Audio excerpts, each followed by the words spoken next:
안녕하세요. 세상을 바꾸는 작지만 강한 흐름 채널 M&L의 밸류 크리에이터 김장길입니다. 오늘은 지난 시간에 이어서 뜬금 인포 코너로요. 심사위원이 보는 예창패 사업계획서 월스트 2위에 대해서 말씀을 드리겠습니다. 이 프로그램 기획하게 된 계기는 제가 지난 시간에 말씀을 이미 드렸으니까 넘어가도록 하고요. 월스트 3위는 이제 좀 글을 두서없이 쓰는 경우라고 했잖아요. 자, 그러면 월스트 2위는 어떤 걸 제가 뽑았을까요? 한번 보시죠. 카피 앤 페이스트입니다. 자, 이거 근데 오해는 하지 마세요. 다른 데서 베껴왔다거나 아니면은 뭐 그냥 어떤 자료를 그대로 인용해서 썼다고 해가지고 여기다 집어넣은 건 아니에요. 여기서 얘기하는 카피 앤 페이스트는 뭐냐면은요. 과거에 자기가 썼던 여러 가지 창업경진대회나 이런 데 썼던 사업계획서에 있는 내용들을 긁어 모아 와가지고 복붙을 해서 하나의 사업계획서를 재조합을 한 케이스를 얘기하는 거예요. 그러니까 굳이 인용의 관점에서 본다 그러면 남의 그 것을 표절한 게 아니고 자기가 자가 인용이라 그래서 자기 표절을 한 셈이 되는 거죠. 아니 그러면 사업계획서라는 게 무슨 뭐 저작권을 따지는 것도 아니고 도대체 그거 자기가 자기 거 가지고 베꼈다고 하는 게 뭐가 문제가 되냐라고 생각하실 수가 있는데 문제가 안 됩니다. 법적으로 문제가 안 되고요. 그거 뭐 썼던 거 계속 돌려 쓰는 거 저도 알아요. 딱히 문제 있는 것도 아니고 저도 강의 자료 같은 거 가끔 필요하다 그러면 여기저기서 이제 짜집기 해가지고 쓰기도 하거든요. 근데 문제는 제가 강의 자료를 짜집기 한다고 하더라도 기본적으로 여기서 썼던 내용하고 여기서 썼던 내용을 합쳐가지고 새로운 어떤 컨텐츠를 만들어 간다라고 한다 그러면 기본적으로 그 서식에 맞게 재구성을 하는 과정이 들어가는데 저기 지금 제가 여기에서 카피 앤 페이스트라고 써놓은 이런 사례들은 뭐냐면요 재구성 자체가 아예 고려되지 않은 케이스인 거죠. 제가 여태까지 초기 창업 패키지나 예비 창업 패키지 심사를 보면서 가장 그 기억에 남았던 그 카피 앤 페이스트 사례를 예를 들면은요 어떻게 했냐면은 그 예창이나 초창 같은 게 위에 사업계획서 보면 위에 1번 해가지고 뭐 문제인식 2번 필요성 있잖아요. 거기에다가 그 그림 파일을 집어넣은 거예요. 그 그림 파일이 뭐냐면은 그 자기가 예전에 썼던 발표자로 PPT에 있는 거를 화면 캡처해가지고 그걸 거기에다가 문제인식에 그거 집어넣고 밑에 있는 그 필요성에다 그거 집어넣고 이렇게 한 거죠. 자, 그런데 어떤 분들은 그렇게 생각할 수도 있어요. 야, 이거 해도 너무했네. 이렇게 생각하실 수도 있지만, 아니, 정말 바빠가지고 어떻게든 내야 하는 상황이 되다 보면은 그렇게 낼 수도 있는 거고, 뭐, 그게 잘했다고 할 수는 없지만은 뭐, 그것 때문에 뭐, 얼스트 소리를 들을 필요가 있지 않냐? 아니, 그게 그렇다고 뭐, 평가 기준에 뭐, 복붙하지 말라는 얘기도 없고, PPT를 그렇게 했는데, 그거 자체를 가지고 뭐, 이렇게 평가할 수 있는 요소가 없는 거 아니냐? 이렇게 생각하실 수도 있는데요. 근데 이제 이게 보통 어느 정도냐면은 이런 식으로 복붙을 해가지고 그냥 만들어 버리면은요 그냥 좀 전반적으로 내용이 두서없어 보이기 때문에 좀 뭐라 그래야 되나 사업계획서로 그렇게 설득력 있게 보이지가 않아요 일단. 그러니까 근본적으로 평가 과정에서 봐도 문제가 되는 거고요. 그 다음에 이거는 제가 조금 다른 사례를 한번 말씀을 드릴게요. 예전에 그 예창이나 초창은 아니고 한 몇 년 전에 R&D 지원 사업 과제 한번 간 적이 있었는데 그때 이제 어떤 경우가 있었냐면은 그 보통 우리가 그 지원 사업 낼 때 여러분 사업 계획서 쓴 다음에 그 정부 지원 사업 그 위에 이제 그 온라인 사업 이렇게 업로드를 하잖아요. 이게 보통 예비 창업 패키지나 초기 창업 패키지는 그 뭐죠? K 스타트업 홈페이지에다가 업로드를 하는 시스템이고요. 그 다음에 이제 R&D 지원 사업, 디딤돌 같은 거는 SM 테크라고 하는 데다 업로드를 하는 시스템인데 거기 이제 업로드를 하게 되면은 처음에 업로드를 할 때 안에다가 무슨 세부 정보를 적는 게 있다고요. 거기에 어떤 사람도 아니고 되게 많아요, 실제로. 제일 위에 그 타이틀 있잖아요. 그 뭐 아이템명 이런 거, 연구개발 과제명 이런 거. 그거를 적는 란에다가 사업명을 적어놔요. 그러니까 뭐냐면은 옆에 뭐 제목 아니면 뭐 아이템명인데 거기에다가 뭐 어떤 뭐 개선을 위한 뭐 전동 무슨 장치 이게 아니고 거기에다가 2020년 21년도 예비 창업 패키지 지원 사업 그거를 그냥 복붙해서 넣는다는 거예요. 그러니까 착각을 한 거죠, 실제로는. 근데 보통 그런 경우에 실수는 사람이 살다 보면 실수를 할 수 있는 거니까 이제 그때 이제 평가단 안에서도 뭐 이거는 내용에 영향을 주는 건 아니고 그냥 실수를 한 거니까 여기에 대해서는 좀 우리가 그냥 감안을 하자라고 얘기를 했는데 근데 어떤 그 좀 오랫동안 이 일을 하셔왔던 분이 이런 문제를 제기를 했어요. 자, 이거는 자기도 이런 실수 있을 거라는 걸 인정을 한다. 그런데 이거는 기본적인 성의의 문제라고 얘기를 해요. 무슨 얘기냐?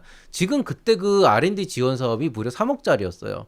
자, 3억짜리 과제, 연구 과제를 내는데 그 3억짜리 연구 과제를 내는 과정에 있어서 과제명도 제대로 못 찾아가지고 거기에다가 엄한 거를 복사해서 붙여놓는 사람이 그 3억이라고 하는 나라 돈을 과연 올바른 방식으로 문제없이 절차에 맞춰서 잘 써서 성과를 낼 수 있을 것이냐라고 하는 얘기를 하더라고요. 그러니까 이거는 아이템의 어떤 정당성이나 가치에 대한 문제가 아니고 이 대표자가 그렇게 믿음이 안 가는 거예요. 어떤 믿음이 안 가는 거냐면은 이 사람이 사업을 잘할까 못할까는 중요한 게 아니고 나라 돈을 쓰는 거잖아요.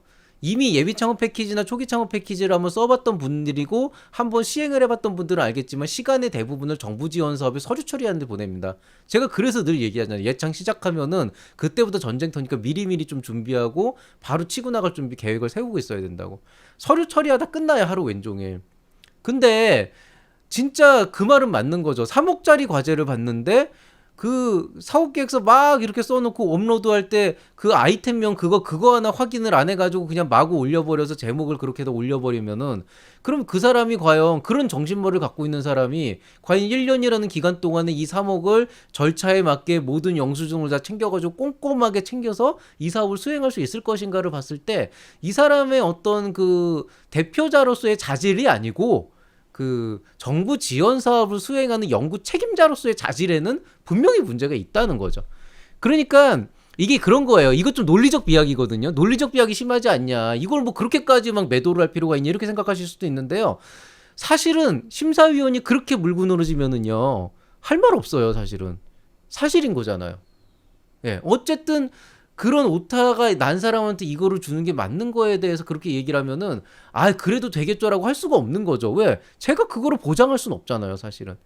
그러니까 기본적으로 이거는 제가 볼 때는 어떤 뭐 사업에 대한 대표자의 태도나 아니면 뭐 아이템에 대한 대표자의 태도가 아니고 기본적으로 정부 지원 사업을 수행하는 대표자의 태도에서 문제가 되는 거죠. 사실은 IR 자료도 마찬가지예요. IR 자료나 이런 것들 보면은 실제로 막 그 뭐냐 되게 꼼꼼하고 예쁘게 막 싸우는데 사실은 오타 하나하나 있을 때마다 그 다음에 이제 그 잘못된 내용이 들어갈 때마다 실질적으로는 저도 실수 많이 하지만은 여러분이 만약에 그런 그 막 몇 억을 받아야 되는 그런 IR이라고 한다면은 그런 거 하나하나를 꼼꼼하게 신경을 써야 된다는 겁니다. 물론 심사위원들은 지극히 합리적인 사람들이기 때문에 그걸 가지고 감점을 심하게 매기거나 아니면 그걸 가지고 뭐 이렇게 떨어지는 탈락 사유로 하진 않아요. 투자자들도 마찬가지로 그런 걸 가지고 떨어뜨리거나 하는 일은 거의 없다고 보시면 됩니다. 근데 이 사람이 어떤 상태에서 사업계획서나 IR 자료를 준비를 해왔고 그 다음에 그 상황에서 얼마나 여기에 신경을 썼고에 대해서 이제 궁금한 게 되는 거죠. 그러니까 결국 그런 경우도 있어요. 그 예전에 그 발표평가 같은 데 나가보면은 실제로 대표자 대신에 다른 사람들이 오는 경우가 있는데 보통 그런 경우에 이제 대표자가 어떻게 해서 안 오게 됐냐라는 걸 예의상 물어보는 경우가 있는데 그런 경우에 뭐 정말 중요한 회의가 있어서라는 그런 대답을 하는 경우도 있거든요. 그럼 나오는 질문이 뻔해요. 지금 이거 3억짜리 지원 사업인데 이거보다 더 중요한 일이면 도대체 어떤 일을 얘기하냐라는 질문이 나오거든요. 근데 사실 거기에 대해서 대답을 제대로 못하죠. 실제로는. 왜냐면은 이게 참 애매모호한 건데 만약에 그런 거예요. 예를 들어서 그 사업은 5억짜리라서 못한다 그러면 그럼 그거를 하면 되지 굳이 정부 지원 사업을 할 필요가 있냐 이런 식으로 논리가 되는 거거든요. 물론 이것도 논리적 비약이 심해요. 근데 어쨌든 이런 식으로 트집은 잡힐 수가 있다는 거죠. 그리고 저는 기본적으로 이건 항상 태도의 문제라고 생각을 하는데 아무리 바쁘고 정신이 없어도 서식 한번 만지고 좀 표현 같은 거 고치고 좀 이렇게 하는 거 사실 2-3시간이면 하거든요. 그것도 넉넉 잡고 2-3시간이지 보통 1시간 정도 빡세게 하면 끝난다고요.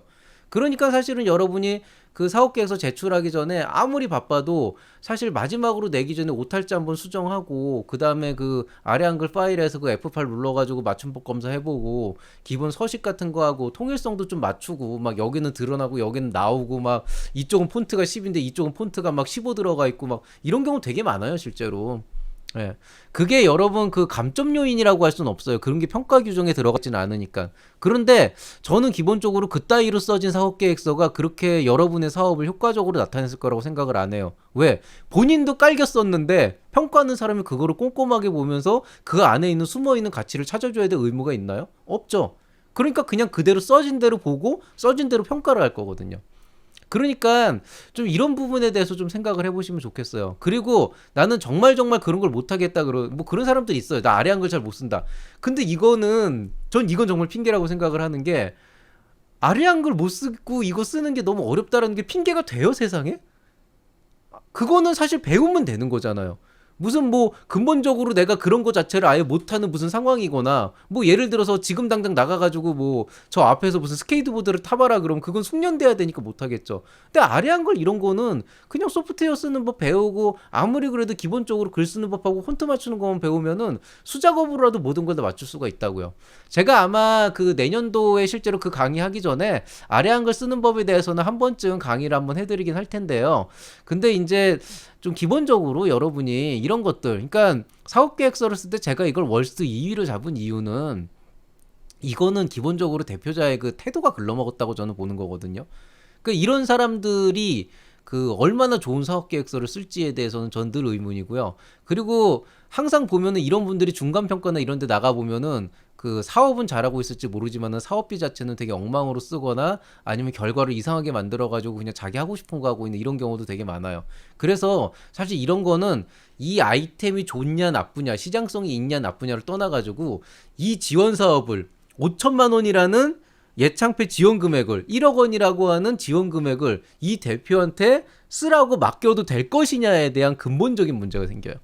그래서 이런 부분에 대해서 한번 좀 고민을 해보시고 아직 시간이 있으니까요. 아래 한글 쓰는 것부터 조금 연습해보시면서 좀 좀 뭐라 그래야 되나 복붙 같은 거 없이 좀 글씨를 이쁘게 좀 이게 집어넣는 그런 문서를 이쁘게 꾸미는 법에 대해서도 정돈 내게 하는 법에 대해서도 좀 많이 좀 공부를 해두시기 바라겠습니다. 뭐 그렇다고 하더라도 이렇게 엉망으로 써도 되는 아이템들은 되기는 하는데요. 보편적으로는 그렇게 높은 점수를 받지 못합니다. 왜냐하면은 이런 사업 계획서는 주로 매력이 없어요. 아무리 봐도. 그래서 자, 이거는 그래서 월스트 2위로 뽑았습니다. 자, 오늘자 뜬금인포 심사위원이 보는 예창패 사업계획서 월스트 2위에 대한 내용은 여기서 마무리하도록 하겠습니다. 모두들 하루 종일 수고 많이 하셨고요. 오늘도 편안한 하루 보내시기 바랍니다. 이상 채널 M&L의 밸류 크리에이터 김장길이었습니다. 감사합니다.